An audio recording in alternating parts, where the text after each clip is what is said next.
അങ്ങനെ കേറിയില്ല. അന്ന് തുടങ്ങി ഞങ്ങൾ ഇവിടെ പോരാട്ടം എന്ന് പറയണത്. ഞങ്ങൾക്ക് അന്നേരത്ത് ഞങ്ങൾ ഈ പടിഞ്ഞാറ് വെച്ചപ്പോ ചെറിയ തോതിലുള്ള ഒരു കര മാത്രമേ ഉണ്ടായിരുന്നുള്ളൂ. വെള്ളമാണ്. 14 വീട്ടുകാരിൽ പെട്ട ഒരു മാർക്കോസ് എന്ന ആളുടെ മോളാണ് ഞാൻ. ഞങ്ങൾ 9 മക്കളിൽ 3ാമത്തെ ആളാണ് ഞാൻ. അപ്പൊ അവിടെ ഇങ്ങടൊക്കെ കരയില്ല.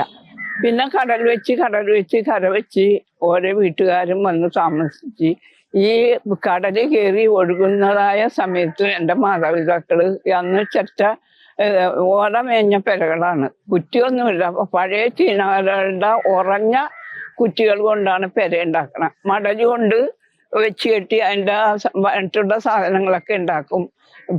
ഈ ചെറ്റപ്പര കുത്തി മറക്കൂല, വെറുതെ ആഞ്ചാൻ കെട്ടി ഇങ്ങനെ തയ്ച്ച് വെച്ചിട്ടുള്ളൂ. എന്താണ് അപ്പ പൊളിച്ച് മാറ്റണം. ആ വിധത്തിലാണ് കടൽ കയറിക്കൊണ്ടിരുന്നത്. ചിലപ്പോ കഞ്ഞി അടപ്പത്തിട്ടുണ്ടാവുള്ളൂ, കടലിൽ പെരക്കകത്ത് കൂടി കയറി ഒഴുകും, കഞ്ഞിക്കലവും പോകും. അങ്ങനെയുള്ള ഭയങ്കര കഷ്ടപ്പാടില് ദാരിദ്ര്യത്തിലും ഉടുക്കാനില്ല, ഞങ്ങൾക്ക് പഠിക്കാൻ പോകാൻ സാധിക്കണില്ല. അതിനുള്ള ഒരു പുസ്തകങ്ങളോ പേനകളോ മേടിച്ചു തരാനുള്ള നിവൃത്തിയില്ല. ഞങ്ങൾക്ക് ഭക്ഷണം തന്നെ ഒരു നേരമൊക്കെ കഴിക്കാൻ പറ്റുമെങ്കിലും ബാക്കിയുള്ള സമയങ്ങൾ ഞങ്ങളുടെ പിതാവൊക്കെ കഞ്ഞിരവെള്ളം, തണുത്ത കഞ്ഞിരവെള്ളം സൂക്ഷിച്ചു വെച്ചിട്ടാണ് രാവിലെ ചീനവലടിക്കാൻ പോകുമ്പോ അപ്പനെ അമ്മച്ചി എടുത്തു കൊടുക്കണത്.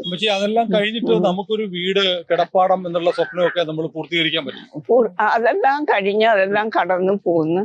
കോളേജുകാരായിട്ട് ഞങ്ങൾ തൈ വെച്ച സമയത്ത് ഞങ്ങളുടെ തൈ വെക്കണ്ടെന്ന് ആരും തടുത്തില്ല.